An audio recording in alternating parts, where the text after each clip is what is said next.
नमस्कार दोस्तों, मेरा नाम है सोनू सागर और मैथमेटिक्स ज्ञान में आपका बहुत बहुत स्वागत है। दोस्तों, आज के इस वीडियो में हम विलोपन विधि से कैसे हम रैखिक समीकरण हल करते हैं उसके बारे में सीखने वाले हैं। इससे पहले के वीडियो में मैंने आपको प्रतिस्थापन विधि से कैसे हम समीकरण हल करते हैं उसके बारे में सिखाया था, और उससे पहले के वीडियो में कैसे हम समीकरण को हल करते हैं एकदम बेसिक लेवल से उसके बारे में भी सिखाया था, और उन नियमों के बारे में भी बताया था जिससे हम समीकरण को हल करते हैं। अगर आपने उन दोनों वीडियो को नहीं देखा है तो प्लीज जाके उस वीडियो को भी आप देख लीजिएगा। तो देखिए दोस्तों, आपके सामने प्रश्न है, आपको विलोपन विधि से इस समीकरण को हल करना है। इसका मतलब दोस्तों आपको यहाँ पर x और y की वैल्यू को निकालना है। तो कैसे निकालेंगे? देखिए, जब भी आपको ऐसा समीकरण आपको प्रश्न में दिखे तो आप क्या कीजिए, सबसे पहले आप क्या कीजिए, उस समीकरण को नाम दे दीजिए। तो देखिए, जो पहला समीकरण है उसे मैं नाम दे देता हूँ समीकरण 1, और जो दूसरा समीकरण है इसे मैं नाम दे देता हूँ समीकरण 2। ठीक है, अब आपको क्या करना है दोस्तों, देखिए विलोपन विधि सिंपल यही कहता है कि अगर समीकरण में दो वेरिएबल है ना, तो उसमें से एक वेरिएबल को आपको हटा देना है या फिर समाप्त कर देना है। जैसे यहाँ पर देखिए, जो x है वो पहला वेरिएबल है और जो y है वो दूसरा वेरिएबल है या फिर चर है। ठीक है, वेरिएबल है मतलब चर है। तो देखिए, आप क्या कीजिए, या तो x को ना इन दो समीकरण में से हटा दीजिए, या फिर आप चाहो ना तो y को इस दो समीकरण में से हटा दीजिए। अब कैसे हटाएंगे? एक काम कीजिए दोस्तों, या तो आप इन दो समीकरण को आपस में जोड़ के हटाइए, ठीक है, और या तो आप इस समीकरण को ना आप हटा के देखिए। ठीक है, यहाँ पर मेरे को साफ साफ दिख रहा है दोस्तों, अगर मैं समीकरण 1 को समीकरण 2 से जोड़ देता हूँ तो यहाँ पर क्या होगा, जो ये y वाला है ना, ये y ये दोनों आपस में कट जाएंगे और केवल मेरे को x यहाँ पर मिलेगा। ठीक है, तो एक काम करते हैं, हम क्या करेंगे, यहाँ पर हम लिख देते हैं समीकरण। ठीक है, समीकरण 1 को समीकरण 2 के साथ जोड़ने पर यहाँ पर मैंने लिख दिया है। अब क्या करेंगे दोस्तों, यहाँ पर आपको कुछ नहीं करना है, इन दो समीकरणों को आपस में जोड़ दो। तो कैसे जोड़ेंगे, यहाँ पर आप लिख दीजिए x प्लस यहाँ पर लिख दीजिए 2y और यहाँ पर लिख दीजिए 10। ये पहला समीकरण हो गया, और दूसरा समीकरण लिख दीजिए x minus 2y is equal to 2 लिख दीजिए। ठीक है, अब आपको क्या करना है, क्योंकि हम दो समीकरण को जोड़ रहे हैं तो यहाँ पर प्लस लगा दीजिए। ठीक है, अब आपको क्या करना है, इसे जोड़ना है। तो कैसे जोड़ेंगे, देखिए ऊपर x है नीचे x है, तो ये क्या हो जाएगा, 2x हो जाएगा। अब देखिए, ऊपर प्लस 2y है और नीचे माइनस 2y है, और प्लस है और माइनस है, प्लस माइनस घट जाता है, इसीलिए हम क्या करेंगे, इसे घटा देंगे, तो ये हो जाएगा 0। ठीक है, अब क्या करना है, बराबर लेके ऊपर 10 नीचे 2, तो कितना हो जाएगा, ये हो जाएगा 12। ठीक है, अब आपको क्या करना है दोस्तों, देखिए यहाँ पर ये जो समीकरण मिले हैं ना, ये कुछ ऐसा है। ये कैसा दिख रहा है आपको, देखिए आप चाहो तो इस समीकरण को ऐसा लिख सकते हो, यहाँ मैं लिख देता हूँ, ये है 2x इज इक्वल टू, यहाँ पर ये है 12। ठीक है, ये 0 लिखने की यहाँ पर जरूरत नहीं है। ठीक है, अब आपको क्या करना है दोस्तों, ये जो समीकरण है यहाँ से x की वैल्यू हमको मिल जाएगा। देखिए यहाँ पर ये जो x है, ठीक है, ये जो 2 है ना, यहाँ पर ये x के साथ गुणा में है या फिर मल्टीप्लाई में है, तो ये राइट हैंड साइड में जाने के बाद ये क्या हो जाएगा, बटे में हो जाएगा या फिर भाग में हो जाएगा। तो यहाँ पर ये 2 के नीचे आ जाएगा, इस 2 को इस 12 के नीचे हम भेज देते हैं। ठीक है, अब आपको क्या करना है, यहाँ से x की वैल्यू को निकालना है। तो क्या होगा, देखिए 2 एकम 2 और यहाँ पर 2 छक्का 6, तो यहाँ पर क्या आ जाएगा दोस्तों, यहाँ पर 6 आ जाएगा। तो यही क्या है, हमारी x की यहाँ पर वैल्यू है। ठीक है, अब आपको क्या करना है, x की वैल्यू तो यहाँ पर हमें मिल गया है। अब कुछ नहीं करना है, ये जो x की वैल्यू है ना, आप चाहो ना तो समीकरण 1 में रखो या फिर 2 में रखो, तो आपको y की वैल्यू यहाँ पर मिल जाएगी। तो कैसे रखेंगे, एक काम करते हैं, इस x की वैल्यू को हम समीकरण 1 में रख देते हैं। ठीक है, 1 में रख देते हैं। तो देखिए यहाँ पर आप लिखना पड़ेगा आपको समीकरण। अब आपको क्या करना है दोस्तों, इस x की वैल्यू को यहाँ पर समीकरण 1 में रखना है। तो एक काम कीजिए, जहां जहां x दिख रहा है ना समीकरण 1 में, वहां पर x की वैल्यू लिख दीजिए। तो ध्यान से देखिए, यहाँ पर मैं समीकरण पहले आपको लिख देता हूँ। यहाँ पर x प्लस 2y है इज इक्वल टू 10 है। ये क्या है दोस्तों, समीकरण 1 है। ठीक है, आपको क्या करना है, बोला यहाँ पर यह है कि x की वैल्यू समीकरण 1 में रखना है। तो कैसे रखेंगे, देखिए x केवल यहाँ पर दिख रहा है, तो यहाँ पर 6 लिख दीजिए, यहाँ पर 6 लिख दीजिए, क्योंकि x की वैल्यू 6 है। उसके बाद यहाँ पर लिख दीजिए 2y, उसके बाद यहाँ पर लिख दीजिए बराबर।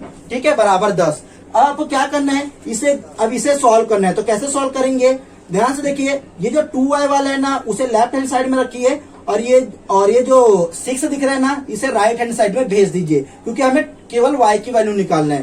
तो एक काम कीजिए, यहाँ पर लिख दीजिए 2y और यहाँ पर बराबर में करके यहाँ पर लिख दीजिए 10 माइनस यहाँ पर हो जाएगा 6, क्योंकि यहाँ ये प्लस में था तो यहाँ जाने का ये क्या हो जाएगा माइनस में हो जाएगा। ठीक है, अब आपको क्या कर रहे हैं दोस्तों, देखिए यहाँ पर ये 2y है, ये दोनों घटाएंगे तो ये क्या हो जाएगा, ये हो जाएगा 2y इज इक्वल टू, ये दोनों को घटाने पे यहाँ पर कितना हो जाएगा, ये हो जाएगा यहाँ पर 4। बड़ी संख्या के आगे प्लस था इसीलिए प्लस 4 आएगा। ठीक है, अब आपको क्या करना है, यहाँ पर ये जो 2y लिखा हुआ है ना, इस 2 को काम करते हैं यहाँ पर भेज देते हैं, क्योंकि यहाँ पर ये मल्टीप्लाई में था तो यहाँ जाने के बाद क्या हो जाएगा, भाग में हो जाएगा। तो एक काम करते हैं यहाँ पर लिखते हैं y इज इक्वल टू 4 बटे यहाँ पर 2 हो जाएगा, क्योंकि यहाँ पर ये गुणा में था तो यहाँ राइट हैंड साइड में जाने का क्या हो जाएगा, भाग में हो जाएगा। ठीक है, तो यहाँ से दोस्तों y की वैल्यू हमें मिल जाएगी, यहाँ से y की वैल्यू हमें मिल जाएगी 2, तो ये हो जाएगा हमारा आंसर। ठीक है, तो ध्यान से देखिए हमें x की वैल्यू यहाँ पर 6 मिला है और यहाँ पर हमें y की वैल्यू क्या मिला है, 2 मिला है। ठीक है, तो आइए दोस्तों अब हम देखते हैं विलोपन विधि के दूसरे प्रश्न को।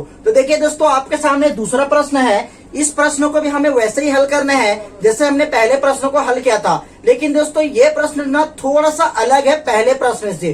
क्यों अलग है, ध्यान से देखिए दोस्तों, जो पहला प्रश्न था ना उसमें हमने क्या किया था, समीकरण 1 को समीकरण 2 के साथ अगर हमने जोड़ा था ना तो वहां से हमें x की वैल्यू मिल गई थी। ठीक है, x का जो मान निकला था ना उसे हमने समीकरण 1 में रखा था, उसके बाद हमें y की वैल्यू भी मिल गई थी। लेकिन ध्यान दीजिए दोस्तों, यहाँ पर हम ऐसा नहीं कर सकते। क्यों नहीं कर सकते, ध्यान से देखिए, अगर मैं समीकरण 1 को समीकरण 2 के साथ अगर मैं जोड़ता हूँ तो ध्यान दीजिए दोस्तों, ना तो यहाँ से x समाप्त होगा और ना ही यहाँ से y समाप्त होगा, मतलब हमें ना तो यहाँ पर x की मान प्राप्त होगा और ना ही हमें y का मान प्राप्त होगा। ठीक है, वैसे ही दोस्तों अगर हम समीकरण 1 को समीकरण 2 के साथ घटाएंगे भी ना तो ना ही हमें x का मान पता चलेगा और ना ही हमें यहाँ पर y का मान पता चलेगा।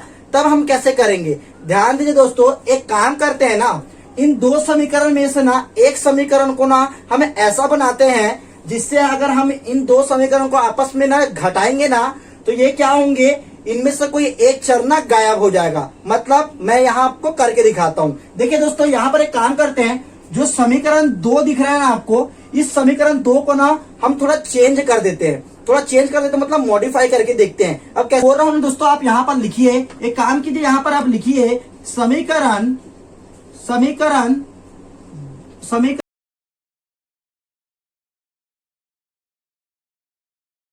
ध्यान से दोस्तों, यहाँ पर मैंने लिखा हुआ है समीकरण 2 के दोनों तरफ 2 का गुणा करने पर। मतलब दोस्तों एक काम करते हैं, पहले समीकरण 2 को यहाँ पर हम उतार देते हैं। ठीक है, तो देखिए यहाँ पर उतारते हैं, ये हो जाएगा 2x, यहाँ पर हो जाएगा 2y और इज इक्वल टू हो जाएगा यहाँ पर 2। ठीक है, अब हमें ना क्या करना है, समीकरण के दोनों तरफ ना 2 का गुणा कर देना है। अब 2 का गुणा करना है, मतलब एक काम करते हैं 2 का गुणा कर देते हैं पहले। तो यहाँ पर कैसा होगा दोस्तों, यहाँ पर हो जाएगा 2 और यहाँ पर इज इक्वल टू में हो जाएगा 2 के दोनों तरफ। ठीक है, दोनों तरफ 2 का गुणा करना है। अब देखो इस 2 का इससे गुणा करेंगे तो कितना होगा, ये हो जाएगा 4x।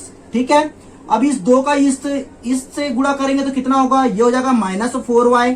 ठीक है, और यहाँ पर कितना हो जाएगा, ये हो जाएगा 4। ठीक है, अब आपको क्या करना है दोस्तों, ध्यान से देखिए, यहाँ पर ना अब ये सॉल्व आगे नहीं होगा। ठीक है, यहाँ से अब ये सॉल्व आगे नहीं होगा। तो एक काम करेंगे, ये जो समीकरण मिला है ना इसे हमें नाम देते हैं समीकरण 3। ठीक है, यहाँ पर इसे हम नाम दे देते हैं समीकरण 3। ठीक है, इसे समीकरण 3 नाम दे दिए। अब आपको कुछ नहीं करना है, जैसे आपने पहले किया था, ये जो समीकरण 1 दिख रहा है ना और समीकरण 3 दिख रहा है ना, इसे हम एक काम करते हैं, आपस में जोड़ देते हैं, जिससे ना y और y वाला ना समाप्त हो जाएगा और केवल हमें यहाँ पर x का मान मिलेगा। तो देखिए सबसे पहले क्या करते हैं, यहाँ पर मैं आपको लिख देता हूँ, यहाँ पर आप लिखिएगा दोस्तों, ऐसे ही आपको लिखना है पेपर में भी, समीकरण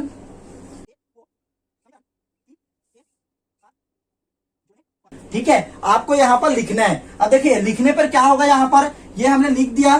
तो देखिए पहले एक काम करते हैं, समीकरण को लिख देते हैं। तो यहाँ पर हो जाएगा 3x प्लस यहाँ पर हो जाएगा 4y इज इक्वल टू यहाँ पर हो जाएगा 10। अब क्या होगा, इसे भी लिख देते हैं। तो ये हो जाएगा समीकरण 3 4x और यहाँ पर हो जाएगा 4y और यहाँ पर हो जाएगा यहाँ पर 4। ठीक है, अब आपको क्या करना है, क्योंकि हम जोड़ रहे थे तो यहाँ पर हमें पता है प्लस लगाना पड़ेगा, तो प्लस लगा देते हैं। आपको जोड़ना इस x तरफ से स्टार्ट करना है। तो देखिए नीचे ऊपर 3x है, नीचे 4x है, तो ये हो जाएगा 7x। ठीक है, अब ध्यान से देखिए दोस्तों, ऊपर 4 यहाँ पर 4y है और नीचे -4y है, तो ये दोनों आपस में कट जाएंगे, तो यहाँ पर हो जाएगा -0 बचेगा। ठीक है, यहाँ पर आप माइनस प्लस कुछ भी लगा सकते हो। ठीक है, क्योंकि 0 है ना, उसके बाद आपको क्या करना है, ऊपर 4 है, ऊपर 10 है, नीचे 4 है, तो ये हो जाएगा 14। ठीक है, अब आपको क्या करना है, ये कुछ ऐसा दिखेगा दोस्तों, ये हमें दिखेगा 7x इज इक्वल टू, यहाँ पर ये दिखेगा हमें, ये हो जाएगा 14। एक काम करो, यहाँ पर ये गुणा पे है तो राइट हैंड साइड में जाने के बाद ये भाग में हो जाएगा, तो यहाँ से x इज इक्वल टू यहाँ पर हो जाएगा 14 बटे यहाँ पर हो जाएगा 7, क्योंकि यहाँ पर ये गुणा पे था तो भाग पे चला गया। ठीक है, तो यहाँ से x की वैल्यू निकलेगी दोस्तों, यहाँ से 7 एकम 7 और ये हो जाएगा 7 दूनी 14, तो यहाँ पर से 2 बटे 1 आएगा, लेकिन हमें पता है केवल हम यहाँ पर 2 भी लिख सकते हैं, तो एक काम करते हैं हम यहाँ पर केवल 2 लिख देते हैं, तो ये हो जाएगा हमारा x की वैल्यू। ठीक है, तो अब आप ध्यान दीजिए दोस्तों, ये जो x का मान आपको मिला है ना, इस x के मान को समीकरण 1 में रख दीजिए, जहां से आपको y की वैल्यू पता चल जाएगी। तो यहाँ पर फिर से हमें लिखना पड़ेगा दोस्तों, समीकरण 1 में पर हमें ये लिखना पड़ेगा। ठीक है, हमने ये लिख दिया है, ध्यान से देखिए, यहाँ पर लिखा है समीकरण 1 में x का मान रखने पर हमने लिख दिया है। अब आपको क्या करना है, समीकरण 1 को पहले उतार लेते हैं, तो ये हो जाएगा 3x प्लस यहाँ पर हो जाएगा 4y इज इक्वल टू ये हो जाएगा 10। अब आपको क्या कर रहे हैं, यहाँ पर से हल करना है, तो कैसे हल करेंगे, देखिए जहां जहां x दिख रहा है वहां पर 2 लिख दीजिए, क्योंकि 2 है मान इसका। ठीक है, तो ये हो जाएगा 3 इंटू यहाँ पर हो जाएगा 2, उसके बाद आपको क्या करना है, यहाँ पर प्लस लिख देना है, उसके बाद यहाँ पर 4y लिख देना है, उसके बाद यहाँ पर आपको 10 लिख देना है। हमें केवल किसकी वैल्यू चाहिए, y की वैल्यू चाहिए, तो ये जो दिख रहा है ना इसे हम हटा देते हैं, तो ये कुछ ऐसा दिखेगा, ये यहाँ पर दिखेगा 6 और यहाँ पर ये हो जाएगा 4y, एक स्टेप मैंने यहाँ पर आगे बढ़ा दिया। ठीक है, इन दोनों का मल्टीप्लाई किए तो अब क्या होगा दोस्तों, ध्यान से देखिए, ये 6 हमारा कोई काम करनी है, इसे हम राइट हैंड साइड में भेज देते हैं, तो ये हो जाएगा 4y इज इक्वल टू यहाँ पर से 10 और ये यहाँ पर ये चला जाएगा माइनस पे, क्योंकि यहाँ पर ये प्लस पे था तो माइनस पे चला गया राइट हैंड साइड में जाने के बाद। अब यहाँ पर क्या होगा दोस्तों, ध्यान से देखिए, यहाँ पर से 4y इज इक्वल टू ये हो जाएगा 4।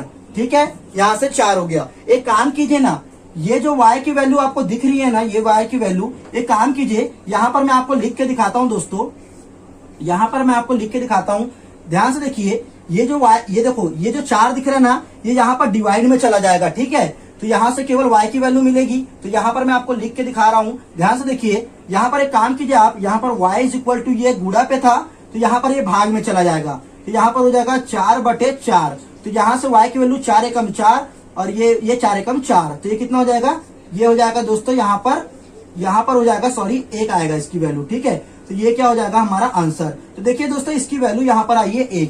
तो ध्यान से देखिए दोस्तों, यहाँ पर ना हमें ना जो y की वैल्यू मिली है वो 1 मिली है और यहाँ पर जो x की वैल्यू मिली है ना वो 2 मिली है। ठीक है, तो उम्मीद करता हूँ दोस्तों आज का वीडियो आपको पसंद आया होगा। अगर पसंद आया तो प्लीज वीडियो को लाइक कर दीजिए और हमारे चैनल को सब्सक्राइब कर दीजिए। मिलते हैं नेक्स्ट वीडियो में, तब तक के लिए धन्यवाद।